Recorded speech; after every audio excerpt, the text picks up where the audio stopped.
Everyone, so we are going to talk a little bit about talking to the text.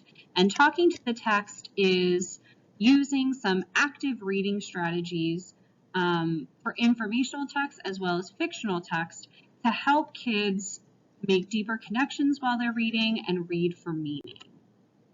So normally we start by asking the kids if they have ever read something. It could be a paragraph, a passage, or a page, and then realizing afterward that they have absolutely no clue what they just read. And it's amazing to see how often this happens. It happens a lot. And the goal of talking to the text is to help kids stop wasting time with that mindless reading. So it not only helps them remember what they've read, but it also helps them understand and connect with the text a little bit better. So what is talking to the text? Well, talking to the text, or annotating, both names are acceptable, is the act of making a note in any form while reading. So it's reading with your pencil. And normally we tell the kids, the whole time you're reading, your pencil should never leave the page. That's the point.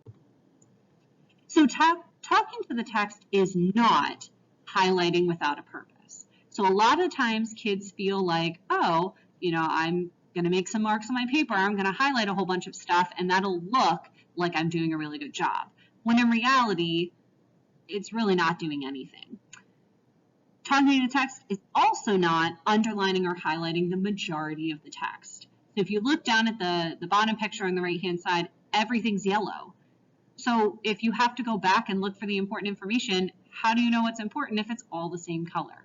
So we tell the kids it's not just underlining, or highlighting for the sake of highlighting. Not every single thing on that page is important.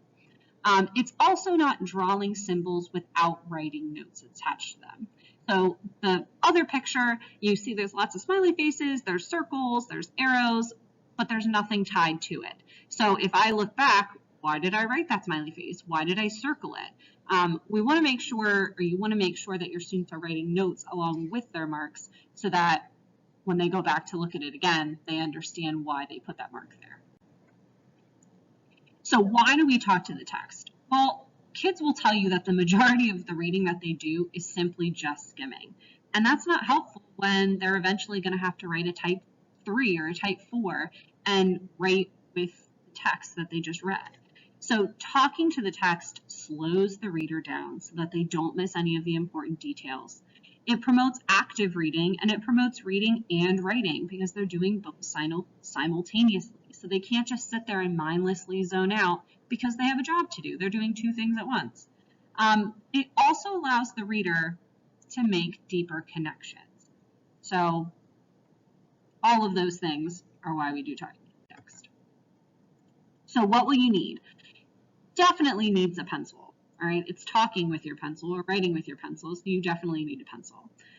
Some kids like to color code, so colored pens, highlighters might be optional, especially if they like to be super organized and have everything be a different color. If you're reading a textbook and the kids can't write in it, definitely post-it notes would be helpful. The annotation guide I'll show you in a second. This might be good for kids that have never talked to the text before or need a little bit more help coming up with marks that might be appropriate. And then if you can have their own copy of the text, that would be helpful. It's really hard to talk to the text when kids are sharing a textbook or sharing a text. It's helpful if everyone has their own copy in front of them to sort of work with. So this is the annotation guide. I usually copy this for my students at the very beginning of the year just to kind of refresh their memory of what talking to the text might look like. You can have your kids adhere to this pretty significantly if that's what you would like, or you can kind of just scrap it and have your kids do whatever makes sense to them. So you can see that they could circle powerful words and phrases, they could underline things that they don't understand, there's question marks, exclamation points, arrows. Again, I have kids that really like to use this annotation guide and use it sort of to a T, and then I have kids that don't really like it and use their own marks to do talking to the text, and that's fine too. So here are sort of the steps to talking to the text, and then later I'll post a video where it shows you what it actually looks like.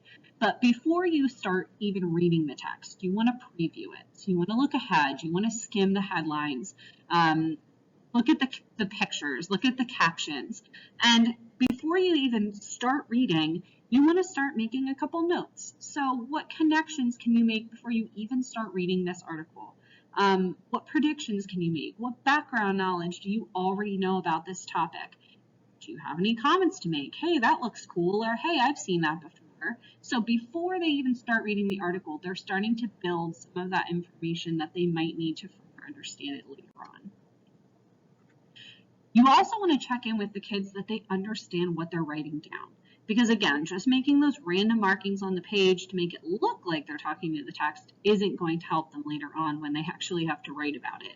So have the kids check over their work. Do you understand what you're writing? Do you understand the marks that you're using? Are you using your own words? All of those things are really, really helpful when they go back to look at their work later. So during reading, it's going to take the bulk of the time.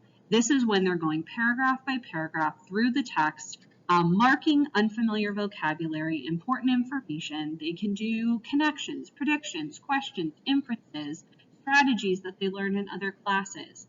You want to give them a good majority of the time to do this. Usually I set the timer and I say if you're finished before the timer goes off, you didn't do your job. You need to go back and add more. You can give them sort of a baseline and say, I need to see 5 marks per page or 1 mark per period or per paragraph, depending on how long the paragraphs are. But typically setting that timer and saying you're not done until the timer goes off keeps the kids working. So finally, once the kids have finished reading, if there's any questions, they want to go back and answer them. They want to prove their answers by flipping back into the text. You might want to have them summarize what they read, retell what they read, and self-monitor for understanding. So to check to make sure that they actually understood what they just read. All of these things together really does promote active reading. It helps them remember it better, and they can always go back in the text and look for things later that maybe they didn't understand the first time around.